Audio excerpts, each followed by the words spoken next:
Hello दोस्तों, welcome to my new bright study channel. तो आपका स्वागत है। तो मैं आपको आज बहुत ही महत्वपूर्ण अध्याय पढ़ाने जा रहा हूँ, कक्षा 10वीं का वास्तविक संख्याएँ। अक्सर बच्चे गणित को बहुत कठिन मानते हैं, तो मैं आपको आज इसे बहुत कहानियों की तरह, बहुत सरल ट्रिक्स में समझाऊँगा। आप इस चैप्टर को इस तरह अपने मन में बसा लेंगे कि आप किसी दूसरे बच्चे को भी बहुत अच्छे से समझा सकते हैं। तो हम आपको आज वास्तविक संख्याएँ चैप्टर पढ़ाएँगे, इस एनसीईआरटी बुक का, कक्षा 10वीं का। और बहुत ही सरल तरीके से वास्तविक संख्या चैप्टर आपको हम पढ़ाएंगे और इसका बहुत बढ़िया परिचय पहले कराएंगे, क्योंकि हर एक चैप्टर का इंट्रोडक्शन आपको पता होना चाहिए। तो इसीलिए हम आपको बहुत अच्छे से पढ़ाएंगे और आप देखिएगा, बहुत अच्छे से पढ़िएगा बच्चों। ठीक है, तो अब हम अपनी इस वीडियो को शुरू करते हैं। तो पहले हम आपको 1.1 एक्सरसाइज करवाएंगे, जो कि हमारे किताब में दी होगी। तो हम पहले इस वास्तविक संख्या चैप्टर का आपको इंट्रोडक्शन कराएंगे। हर एक चीज़, एक एक चीज़ आपको इसके बारे में पहले हम बताएंगे। तो सुनिएगा, ध्यान से समझिएगा बच्चों। तो हम आपको बहुत अच्छी तरीके से इस चैप्टर का इंट्रोडक्शन कराएंगे। तो यहाँ से हम अपने वीडियो को शुरू करेंगे और बहुत ही अच्छे तरीके से आपको इसका इंट्रोडक्शन कराएंगे और बहुत ही बढ़िया तरीके से आपको समझना है। तो पहले हम चैप्टर का नाम डालेंगे वास्तविक संख्याएं। आप भी अपनी कॉपी पे आपको भी डालना है।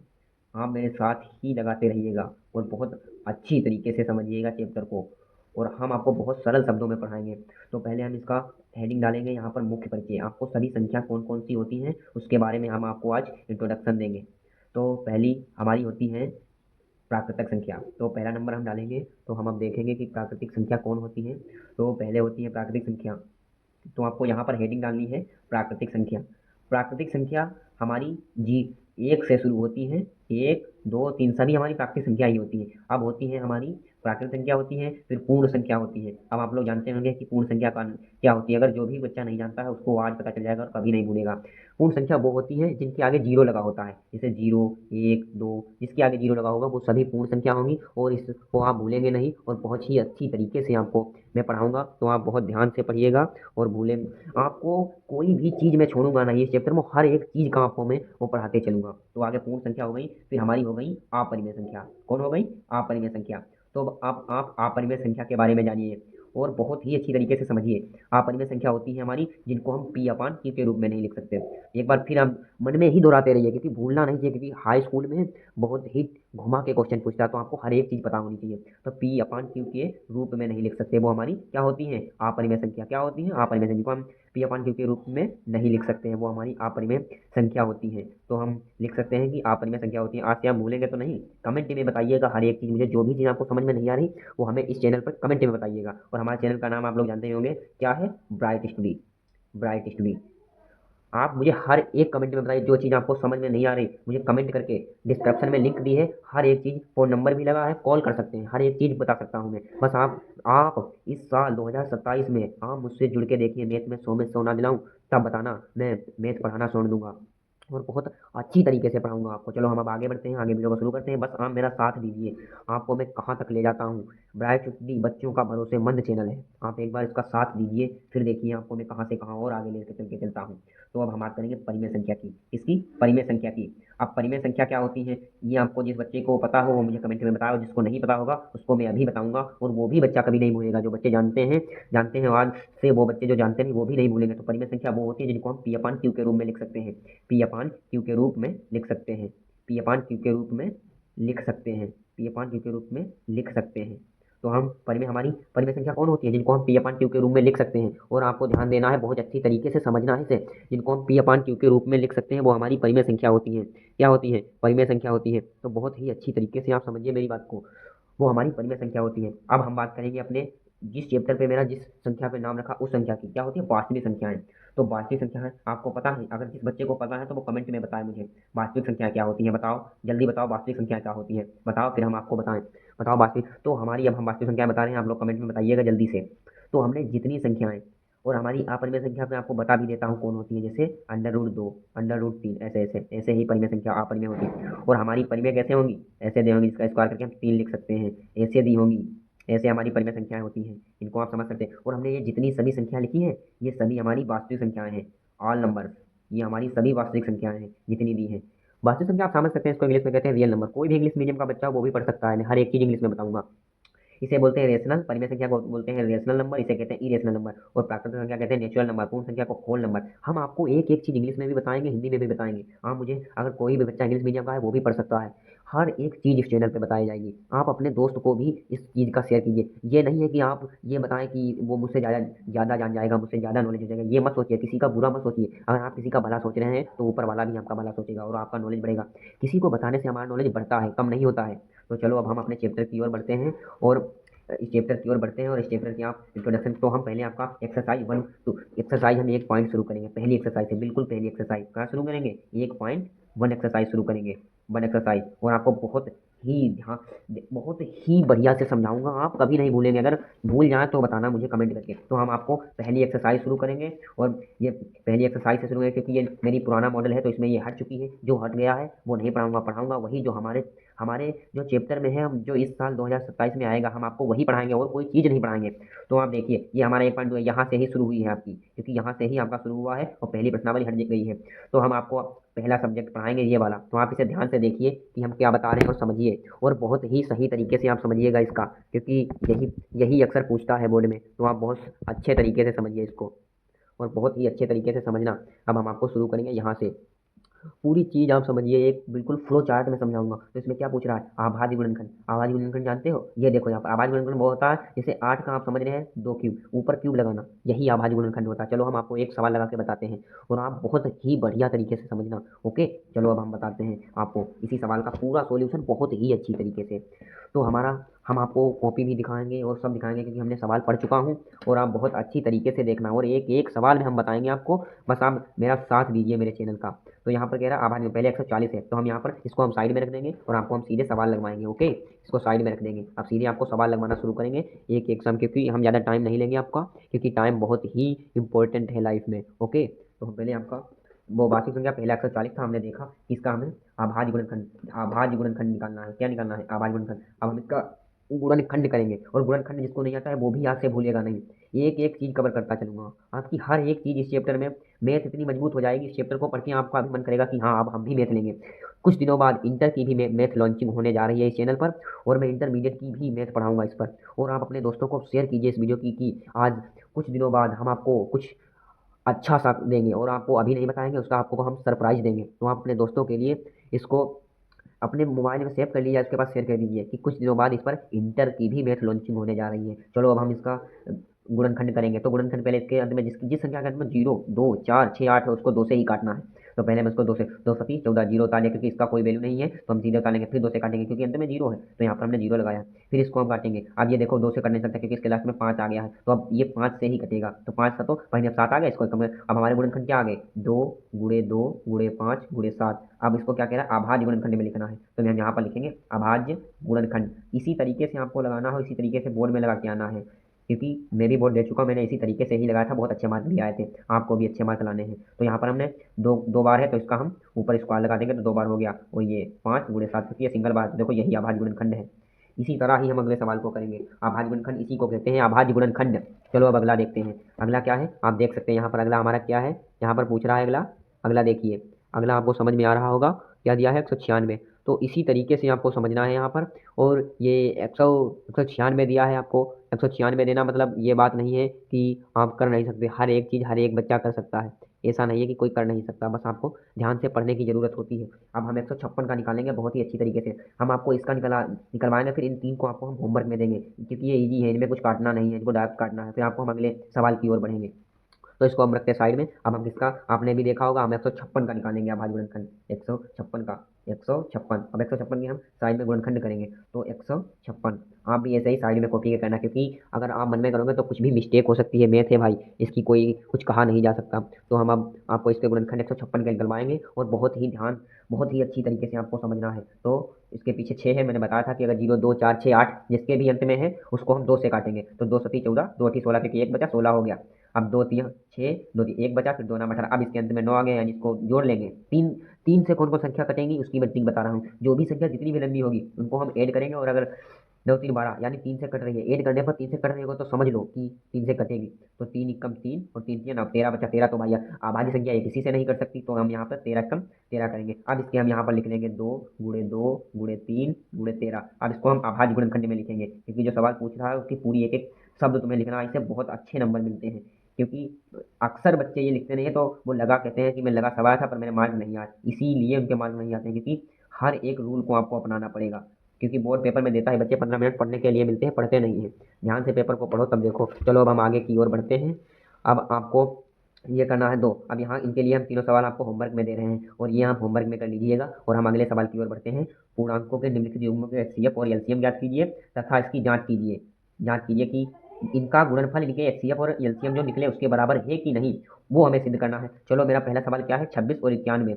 और बहुत ध्यान तरीके से पढ़ना, अच्छी तरीके से, और अपने दोस्तों के पास भी शेयर करो, लाइक करो और इस वीडियो को ज़्यादा से ज़्यादा सब्सक्राइब और लाइक करो। देखो भाई मैं मेहनत करता हूँ और आपसे ही मेरी संस्था चलेगी, तो आप भी मेरी बात को समझिएगा। इसको लाइक और शेयर सब्सक्राइब बहुत अपने दोस्तों के पास शेयर कीजिए, उनसे भी कीजिए, सब्सक्राइब करें, चैनल को लाइक भी करें, क्योंकि भाई आप ही लोग मेरी संस्था को चला सकते हैं और कोई नहीं। तो चलो हम अब इस सवाल को आगे बढ़ाते हैं। तो पहला हमारा 26 और 91 है, तो हम 26 और 91 का सवाल अपना लगाएंगे और आप लोग देखिए बहुत ही अच्छी तरीके से आपको बताएंगे, एक एक चीज़ आपको बताएंगे, आप भूलेंगे नहीं। तो हमारा पहला सवाल क्या था, हमारा पहला सवाल था 26 और 91। क्या था, 26 और 91, 26 और 91, 26 और 91। अब इनके हमें वो निकालने थे एचसीएफ और एलसीएम, फिर इनकी जांच करनी थी कि इन संख्या का गुणनफल हमारे एचसीएफ और एलसीएम के बराबर है कि नहीं। तो हम पहले इनके गुणनखंड करेंगे और अलग अलग गुणनखंड करना है। तो हम पहले इधर साइड में 26 का गुणनखंड करेंगे, लास्ट में 6 है, इससे हमको पता चल जाता है कि हमारा ये 2 से कटेगा। क्योंकि हमने आपको बताया था कि कोई भी संख्या हो उसको अगर 6 और 4, 6, 8 लास्ट में होगा तो वो 2 से ही कटेगा। और आपको मैंने बताया था, तो आपको ध्यान भी होगा और आपको ध्यान रखना भी है, क्योंकि मैथ में ये छोटी छोटी कॉमन चीज़ें होती हैं, इनको हमें ध्यान में रखना होता है। तो 26 का गुणनखंड हम करेंगे, तो 26 का 13 के आधे, 2 के आधे, 26 के आगे 13 होते हैं। और अब हम 13, ये आवाज संख्या ये किसी से नहीं कट सकती, तो ये 13 से ही कटेगी। तो 13 एकम 13, तो इसके गुणनखंड क्या है वो हम यहाँ पर लिख लेंगे। एक एक चीज़ समझाएंगे, बस आपको समझना है। और इस चैनल पर बने रहिए, आपको अब देखो हम बहुत आगे ले जाएंगे मैथ में, तो आपको कोई भी पिछाड़ नहीं सकता। आप किसी चैनल के बच्चे से मिल जाइए, अगर कोई आपको पीछे कर दे या कह दे कि आपको नहीं आता तब बताना। चलो अब हम इसके करते हैं 91। अब इनको जोड़ेंगे, 9, 1, 10, 3 से भी नहीं कट रहा, तो हमारा ये 7 से कट रहा है, तो हम इसे 7 से कट देंगे। तो 13 सत्ती 91 होता है, तो 7 एकम 7, यहाँ पर 2 बचे, 7 यहाँ 21, 13 भी आवाज संख्या, देखो हमने 13 यहाँ पर जहाँ की काटा है, तो हम 13 एकम 13 अब यहाँ पर लिख लेंगे, 13 एकम 13। अब यहाँ पर हम एचसीएफ देखेंगे, हमारे एचसीएफ क्या आता है। और हाँ, अब हम आपको समझाएंगे, आप अक्सर बच्चे एचसीएफ निकालने में गलती कर देते हैं, और हम आपको आज बताएंगे एचसीएफ आप कभी भूलेंगे नहीं, बहुत ध्यान से समझना। ये जो हमारा जिस एचसीएफ में जो हमें कॉमन मिलता है वो हमारा होता है। तो एचसीएफ में हमें 2 से, देखो 2 यहाँ, यहाँ 2 नहीं है, 13 यहाँ, 13 यहाँ और 7 यहाँ, 7 ऊपर नहीं, तो हमें 13 कॉमन मिल रहा है, तो हमारा एचसीएफ क्या होगा, 13। अगर कुछ भी कॉमन ना मिले तो हमारे एचसीएफ 1 होता है, हमेशा ध्यान रखना, कॉमन सी चीज़ें हैं। और एलसीएम क्या होगा, बहुत अच्छी तरीके से समझिए, एलसीएम क्या होगा। एलसीएम वो होता है जो हमारे जोड़े मिल जाए, जिनका हमें वो जोड़ा मिल जाए वो होंगे, और जो बचा उसका। तो हमें 13 का जोड़ा मिल रहा है तो 13 हम लिख लेंगे। अब जिनका हमें जोड़ा नहीं मिल रहा उसको हम बता लेंगे, तो 2 का भी नहीं मिल रहा, 7 का भी नहीं मिल रहा। अब इनकी हम मल्टीप्लाई करेंगे, तो 13 लिख लेंगे और 7 दूनी होता है 14। अब इसकी मल्टीप्लाई करेंगे, 13 चक्कू 52, 2 कैरी बचे, चक्कू 52, 5 कैरी बचे, 13 एकम 13 जोड़ देंगे 5, तो हमारा 182 एलसीएम आ जाएगा। अब हमें क्या करना है, अब इसमें क्या कह रहा था हम आपको दिखाएं। अब इसमें कह रहा है कि इसकी जांच करो कि इन संख्या का गुणनफल इसकी एलसीएम एलसीएम जो आए हैं उनके बराबर है कि नहीं। तो हम क्या करेंगे, अब इनकी हम जांच करेंगे, तो क्या लिखेंगे, जांच, हेडिंग डालेंगे। एक एक चीज देखिए, इसी तरह सोल्व करना। तो जांच, दो संख्याओं का गुणनफल जो हमारी ये दी है, दो संख्याओं का गुणनफल, दो संख्याओं का दो संख्याओं का गुणनफल, गुणनफल बराबर एचसीएफ, एचसीएफ गुणे एलसीएम। क्या हो गया, एचसीएफ गुणे एलसीएम। तो हमारी दो संख्या कौन है, 26 गुणे 91, यानी दो संख्याओं का गुणनफल 26, और हमारे एचसीएफ और एलसीएम कितना, एक आया 13, एक आया 182। तो हम इसका मल्टीप्लाई करेंगे। जब हम इसकी मल्टीप्लाई करेंगे तो हम, अगर आपको इतनी बड़ी संख्या तो मल्टीप्लाई करने में कुछ दिक्कत होगी, तो हम 26 और 91 की इधर कर लेंगे। 26 और 91, 6 कम 6 6 नाम 54 के लिए भी नहीं था, 2 1 कम, यहाँ मल्टीप्लाई 2 1 कम 2 2 नाम 18। तो यहाँ पर 6 4 2 4 और 2 6 होता है, 8 5 13 हो गए, 1 1 2 गए, तो 23 66 आया, 23 66 आया। जब हम इसका करेंगे गुणनफल 10, तो हमारा इतना ही आएगा, क्योंकि मैंने करके देखा है। तो इतना आप कर लीजिएगा, आप एक बार अपनी कॉपी पे भी करके लीजिए, इससे हमारा माइंड भी आ जाता है पढ़ने के मोड में। तो हमारा क्या हो गया, तो हम लिख देंगे हमारा हमारा गुणनफल, हमारा गुणनफल, हमारा गुणनफल एचसीएफ, एचसीएफ और एलसीएम के बराबर है। क्या है, बराबर है। तो इसी तरह हमारा ये सवाल कंप्लीट हो गया। अब आप बताइए मुझे कमेंट में कि आप अब इस तरह सवाल आया क्या भूल सकते हैं, कभी नहीं भूलेंगे। आप इस तरीके के सवाल अब कभी आएगा आप तुरंत लगा दोगे, बिना देखे लगा दोगे, इस तरह समझा भाई। कॉन्सेप्ट समझो, सवाल को रट्टा मत मारो, कॉन्सेप्ट समझो। कॉन्सेप्ट समझोगे तभी भाई बात बनेगी, क्योंकि रट्टा मारने में, क्योंकि बोर्ड भाई हर साल संख्या जरूर बदल देता है, तो रट्टा मारने वाले बच्चे सक्सेस नहीं होंगे इसमें, तो रट्टा किसी को नहीं मारना है। अब हम अगले सवाल की ओर बढ़ते हैं। अगला सवाल क्या है, 510 और 92। इसको हम आपको होमवर्क में देंगे, हर एक के 2 सवाल लगवाएँगे। एक आपको भी, क्योंकि आप भी अपने आप प्रैक्टिस करिए कि हाँ, हम लगा पाते हैं या नहीं। अब आपको हम 510 और 92 लगवाएँगे। बहुत ध्यान से देखना, एक सवाल हम आपको और लगवाएँगे। तो हमारा क्या दिया है सवाल? 510, दूसरा सवाल 510 और 92 और 92। अब आप अपने कॉपी पर भी लगाइए, तुरंत मुझे कमेंट में आंसर डालिए, क्योंकि हाँ, हम जानेंगे कि कौन बच्चा होशियार है, कौन बच्चा नहीं। तो हम और अच्छे से तरीके से, अगर समझ में भी नहीं आ रहा तो हमें कमेंट में बताइए। मैं समझाऊंगा आपको, हर एक चीज़, छोटी-छोटी चीज़ समझाते हुए चल रहा हूँ। तो पहले हम इसके गुणनखंड करेंगे। मैंने बताया था आपको 0, 2, 4, 6, 8 किसी भी संख्या के अंत में होगा तो हम उसको 2 से काटेंगे। तो पहले हम इसको 2 से काटेंगे, 2 से काट के देखेंगे। 2 दूनी 4, अब 1 बचा, 2 पंचे 10, फिर 1 बचा, फिर 2 पंचे 10। अब इनको जोड़ लेंगे, 5 5 10, 2 12, यानी 3 से कट रहा है, तो 3 से काटेंगे। 3 8 24, अब 1 बचा तो 3 5 15, फिर इनको जोड़ेंगे, 8 5 13, तो इससे मतलब ये कट नहीं रहा इससे। तो ये हम 5 से काट सकते हैं इसको, क्योंकि 5 लास्ट में है। तो 5 एकम 5, 3 बचे, 5 तो 17 भाई अभाज्य संख्या है, ये किसी से तो नहीं कट सकती। तो हम पहले 17 से इसको 17 से ही काट देंगे। तो हमारे जो गुणनखंड आए हम यहाँ पर इसे लिखेंगे, 2 गुणे 3 गुणे 5 गुणे 17। तो हम इसको इस प्रकार लिख लेंगे। अब हम 92 के गुणनखंड करेंगे। बहुत अच्छी तरीके से समझना, क्योंकि कॉन्सेप्ट ही आपको आगे ले जा सकता है। हर एक चीज़ में कॉन्सेप्ट, कोई भी सब्जेक्ट हो कॉन्सेप्ट ही समझना पड़ेगा हर सब्जेक्ट में। तो हम 92 के गुणनखंड करेंगे। तो ये इसके लास्ट में 2 है, तो इसका मतलब ये 2 से कट सकता है। तो हम पहले इसको 2 से काट के देखेंगे। 2 चक्कू 8, 1 बचा, 2 छंग 12, फिर इसको क्योंकि 6 है लास्ट में, फिर हम 2 से काट सकते हैं। 2 दूनी 4, अब पूरा भाई, अब 23 आभाज्य संख्या है, ये किसी से नहीं कट सकती, तो हम इसे 23 कम 23 ही काटेंगे। अब इनके गुणनखंड हम यहाँ पर लिखेंगे, 2 गुणे 2 गुणे 23। अब इसमें हम देखेंगे एचसीएफ हमें क्या मिल रहा है। इसमें हमें सिर्फ 2 कॉमन मिल रहा है, इसमें 2 है पर इसमें 2 नहीं, तो हमारा एचसीएफ कितना हो गया? 2। एचसीएफ 2 हो गया। अब एलसीएम लगा, आप भी अपनी कॉपी पे लगाते रहिए और कमेंट में मुझे आंसर बताते रहिए इसका पूरा जांच करके।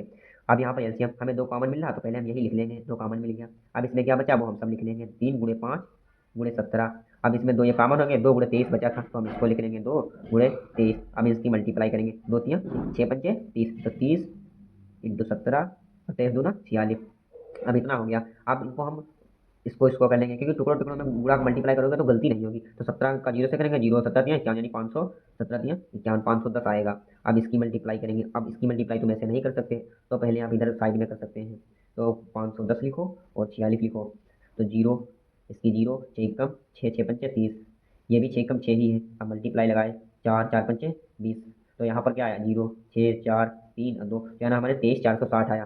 कितना आया एलसीएम बोला? 23 460। नहीं, आपको मल्टीप्लाई तो देखना है, क्योंकि अक्सर बच्चे यहीं पर गलती करते हैं। तब हम आप तो इसको आप थोड़ा अच्छी तरीके से 2 बार चेक कर लेना, तब हम आगे बढ़ते हैं, जांच करते हैं इसकी हम। तो जांच में क्या पूछ रहा था? 2 संख्याओं का गुणनफल, यानी जो हमारी ये दी है इनका गुणनफल, जो ये इनके एचसीएफ और एलसीएम आए हैं, इनके बराबर है कि नहीं। तो हम इसका देखते हैं, 2 संख्याओं का गुणनफल। क्या लिखेंगे? 2 संख्याओं का गुणनफल। शॉर्ट में लिख दिया है, क्योंकि आगे बना समझ जाएगा भी हमने। 2 संख्याओं का गुणनफल, 2 संख्याओं का गुणनफल किसके बराबर है? एचसीएफ गुणे एलसीएम।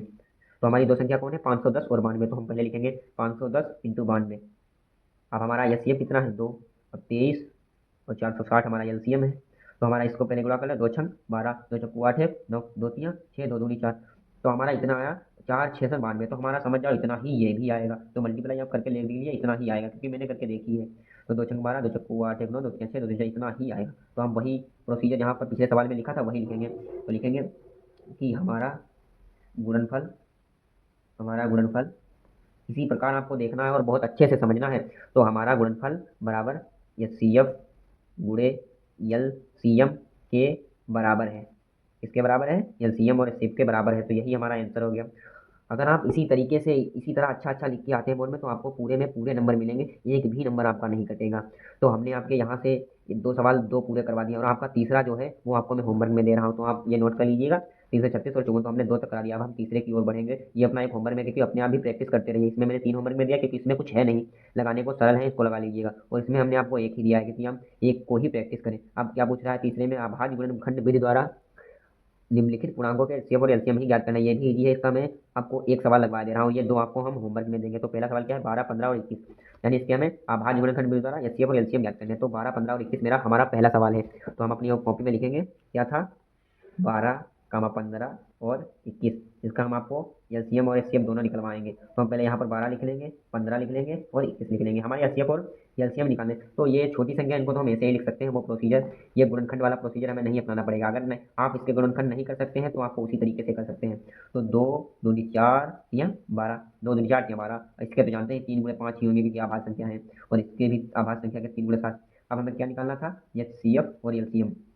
बहुत अच्छी तरीके से पूरा कॉन्सेप्ट समझिएगा हमने कैसे आपको पूरा कराया। वहीं पे ये सीएम एलसीएम हमने करवा ही दिया था, आप अगर यहाँ समझ गए हो तो आप यहाँ आसानी से लगा सकते हैं। तो आपको हम देखेंगे सीएम में क्या मिलता है कॉमन, तो यहाँ पर देखो 3 5 3 5, इसमें 3 मिल रहा है, इसमें भी 3, इसमें भी 3 3 और कुछ हमारा कॉमन नहीं मिला, तो हमारे यहाँ पर सिर्फ 3 हो जाएगा।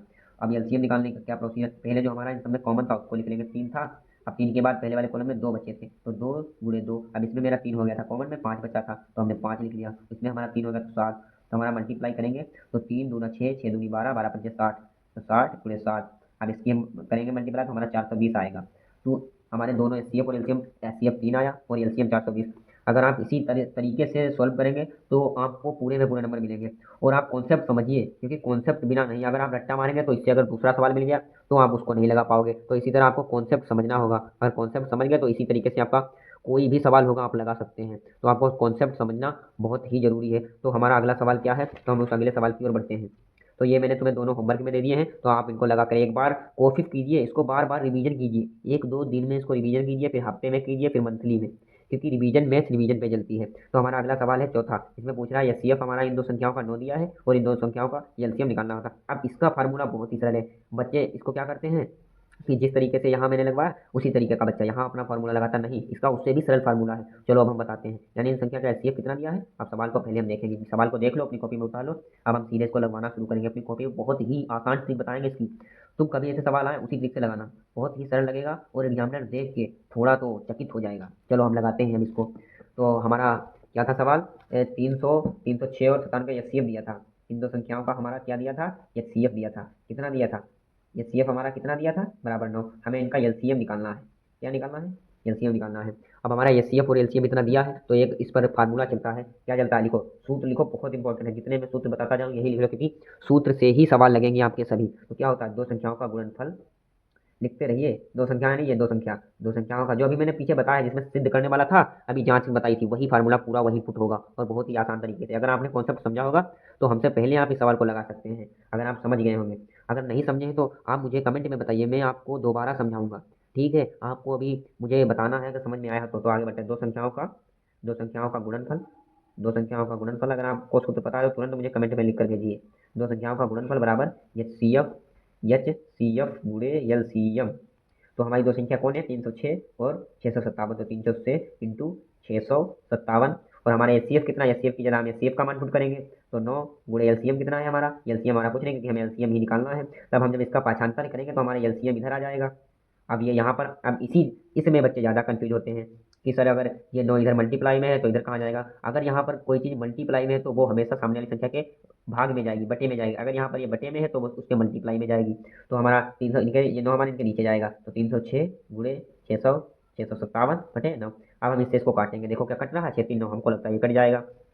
तो 9 3 27, अब 3 बचे कट जाएगा, तो हम इसको ऐसे काटेंगे 9 3 27, अब यहाँ 3 बचे 9 4 36, अब इनका मल्टीप्लाई करेंगे तो हमारा एलसीएम निकल आएगा। तो एलसीएम बराबर 34 गुणे 657। अब ये मल्टीप्लाई थोड़ी कठिन है तो आपको ऐसे ही नहीं करना, आपको साइड में कर लेना यहाँ पर। तो 657 और हमें 34 की मल्टीप्लाई करनी है, बहुत ही आसान तरीके से समझना। तो 4 को तो 28, 4 के 7 से करेंगे 28 आएगा, तो हमारी केरी 2 बचेंगी। तो 4 को 5 से करेंगे 20 आएंगे, इसमें 2 जोड़ेंगे तो 22 हो जाएगा। इसमें भी 2 कोरी बची, जब इसकी 4 और 6 की करेंगे तो 24 आएगा, 2 जोड़ेंगे तो 26 हो जाएगा। इसी तरह हम 3 से करेंगे 21 आएगा, तो हमारे केरी 2 बचेंगे। 3 की 5 से करेंगे 15, और इधर 2 केरी बचे थे उनको जोड़ेंगे तो हमारा 17 हो जाएगा, और एक केरी बचेगा। और 3 की 6 से करेंगे 18, एक केरी 19 हो जाएगा। अब इनको हम जोड़ लेंगे, 8 आएगा, 2 को एक जोड़ेंगे 3, इसको जोड़ेंगे 13, एक केरी बचेगा, इसको जोड़ेंगे 11, एक केरी 12, और इसका एक केरी बचेगा ये 2, तो हमारा 22 क्या आएगा हमारा एलसीएम, इसी 22 33 8, तो इतना आएगा। अगर इस तरीके के अगर जैसा भी सवाल आए इस तरीके को आपको इसी सूत्र का प्रयोग करना है, इससे आपका शॉर्ट में भी लगेगा, उससे लॉन्ग लगेगा, और एग्जामिनर सोचेगा कि ये बच्चा रट्टा मार के आया है, कहेगा भाई ये तो बच्चा रट्टा मार के आया है, तो भाई इसको नंबर कैसे दे दूँ। तो आप इस ब्राइट स्टडी के इस ट्रिक को तो आपको पता ही होगा, तो आपको आराम से इसी स्टडी चैनल की इस ट्रिक को अपनाना है इस सवाल को, और आपको पूरे में पूरे या 2 नंबर में आएगा या 3 नंबर में आएगा, आपको पूरे में नंबर मिलेंगे। तो आपको इस चैनल को छोड़ना नहीं है, ये आपको बहुत आगे ले जाएगा। ध्यान रखना है भाई, अगर आपके कोई फ्रेंड हो भाई आपकी जिससे अच्छी दोस्ती होती हो तो उनको भी शेयर कीजिए, कहीं भाई ये देख ले, वरना तू भी कहेगा कि मैं सवाल लगा गया पर सर मुझे नंबर नहीं मिले। तो आपको इस तरीका बहुत ही अच्छी तरीके से ध्यान रखना है भाई। तो चलो हम अब हमारा कौन सा सवाल बचा है, तो आपको अब बचा है हमारा 5वां सवाल। क्या कह रहा है कि जांच कीजिए क्या किसी प्राकृतिक संख्या n के लिए संख्या 6 की पावर n 0 पर समाप्त हो सकती है। अक्सर बच्चे इसे बहुत कठिन समझते हैं, पर नहीं, ये तो उससे भी, इन सवालों से भी ज़्यादा सरल है।